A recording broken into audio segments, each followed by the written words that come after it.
the greatest show of all time. Let's give it up for the special interview edition of Dr. Phil. Thank you. Today on Dr. Phil, we've got a great show for you, a special treat.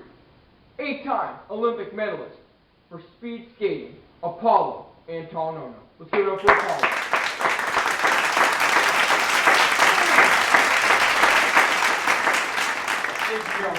Pleasure is mine. Pleasure having you.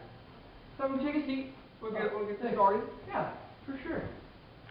Now, Apollo, before we get to your achievements and successes throughout your successful career, let's hear about your background. I'm sure the audience would love to hear about how Apollo came to be. So, yeah. Well, Dr. Phil, I was born in Seattle in 1982. I was raised by my father, but because my mom left us when I was 1. And that was tough, never having a mom. But I never knew what it was like to have a mom, so I'm glad that she had me. But other than that, she was never my mom. Now, you see, I don't doubt that it was tough to grow up without a mom. She helped you build a foundation for a good life, and she helped you out in a lot of things. I'm sure that was a tough thing growing up without a mom. Apollo, how did you get introduced to the sport that made you who you are today? How did you get introduced into speed skating? Well, Dr. Phil, it all started, my dad realized at a young age that I was very high energy. I needed to vent out some of that energy. So he set me up for inline roller skating. It was not on ice. And I would rollerblade around, and actually I got very good at it actually. And I started beating a lot of older kids and racing in tournaments and winning. And but when I actually got introduced into speed skating, my dad and I were watching the television one night, and speed skating came on. And we were both just so intrigued about how fast people would go and how smooth all the racers were, right? And we wanted to get into that. Both my dad and I were both like, wow. You keep bringing up your dad and all your memories and thinking back about him. What was the relationship between you two like growing up? Well, Dr. Phil, we struggled a lot. We had a lot of arguments because he wasn't home all the time and he was a single father. But now I really appreciate what he's done for me because look how far he's gotten me in the sport. But back at the time, I was a teenager. I liked hanging out. He realized my potential at a really young age, and he did everything he could to help me succeed. And he's pushing me as hard as I can. And even at a young age, I wanted to hang out with friends, but he thought it was more of a waste of time. I should be training. I should be getting ready for speed skating, and I also swam, so he pushed me through swimming until I decided to give that up and stick with speed skating.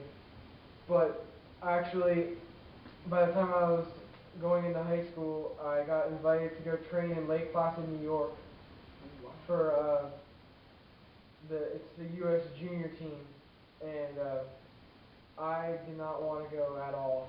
And my dad thought otherwise. He's like, this is your ticket to the Olympics.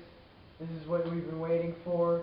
Now, why wouldn't you want to take that opportunity to get? That sounds like a great opportunity to get. I knew it was a good opportunity, but my friends, I had a lot of friends. They meant too much to me. I don't want to give all that up. Just how any other kid wouldn't want to move away from home. So I decided, not a very good choice, and I know that now, but I decided to run away. What was the end result of you running away from home? Well, my dad knew that it had to be my decision in order to come home. And what I did is I stayed at a friend's house for a couple of nights. I hung out with my friends, and I realized that I was giving up an opportunity of a lifetime, and my dad was right. So you get to Lake Placid, you're training a lot, improving, getting better. What are your feelings as you're there, away from all your friends, your family? Well, I was homesick at first, but as I got there, I actually met a couple of skating friends. I got to train with some of the best. And I really realized that I was really good at speed skating. I did have natural born talent. Most athletes throughout their career have a little slump or a time when they don't do as good. Did you ever have one being Apollo ohno? Yeah, actually I did. After I moved on from the junior team to the senior national team of skating all over the world, I was overworking myself. I was tired. I didn't have the drive that I used to have. And I just wasn't competing at my best, and I was doing very poorly, actually. And I didn't know what was going on. I didn't know if I wanted to continue. My dad said that you need to either get your mind cleared. So what I did ended up doing is I had a cabin up in northern Washington, and I went up there, and I was there by myself for about 2 weeks, and no TV, just all I had was a journal, and every day I would clear my mind, write all my. I mean, now, winning an Olympic medal, that's got to be a great feeling. A feeling that many people don't get to experience. I mean, explain that to us. Well, Dr. Phil, when I first put that medal around my shoulders, I felt like all my sacrifices have paid off, you know? And I really have to thank my father for that, for pushing me to be the best athlete I can be. Now, after 8 Olympic medals and dozens of national championships, what is next for Paulo Ohno? Well, Dr. Phil, I still plan to train as hard as I can like I did when I was a junior. And just keep on adding on that medal total. And I plan to also give back to the community a little bit and go to some middle schools. So that's where I feel where kids get swayed into bad decisions.